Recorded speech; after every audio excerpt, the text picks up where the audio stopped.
Good evening. Welcome to Yemen Today News. I am Abir Ali. Grunberg hopes that the Gaza truce can revive Yemen's peace process. This report has more details. The UN Special Envoy for Yemen, Hans Grunberg, has warned of an alarming escalation in Yemen that will have severe humanitarian effects for the Yemeni people. In a Security Council briefing on the Middle East crisis, Grunberg stated that a truce in Gaza raises the prospect of a resumption to the peace process between the Yemeni government and the Houthis. Grunberg has lately kicked off efforts to secure the release of all arbitrarily detained personnel from the United Nations, national and international organizations, diplomatic missions, and the private sector. The envoy's briefing followed discussions with Yemeni regional and international parties in Muscat, Sana'a, Tehran, and Riyadh to strengthen engagements for a peaceful end to the crisis.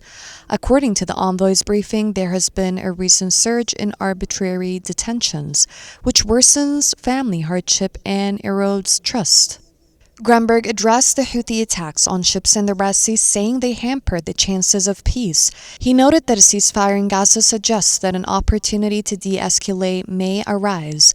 However, until today, the escalating cycle of strikes and counterstrikes has hindered the prospect of peace and diverted crucial attention and resources from Yemen.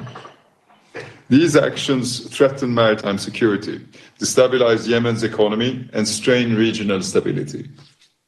The need to address Yemen's crisis becomes even more urgent as regional stability requires, in part, achieving peace in Yemen. The envoy stated that the growing sequence of strikes and counterstrikes has hampered peace efforts and destabilized Yemen's economy, risking the relative stability and improved security circumstances for civilians that have existed since the 2022 truce. My message to all interlocutors is the same. We need immediate de-escalation and genuine engagement for peace. Almost 40 million Yemenis have waited far too long. During my meetings with senior political and military officials in Sana'a, I reiterated calls already passed by World Health Organization Director General Dr. Tedros Ghebreyesus during his recent visit to Sana'a, strongly urging Nasrallah to immediately and unconditionally release all arbitrarily detained personnel from the United Nations, national and international organizations, diplomatic missions, and the private sector. Grunberg said during his meetings in Sana'a he again urged Houthis to immediately and unconditionally release all arbitrarily detained personnel from the United Nations, national and international organizations, diplomatic missions, and the private sector.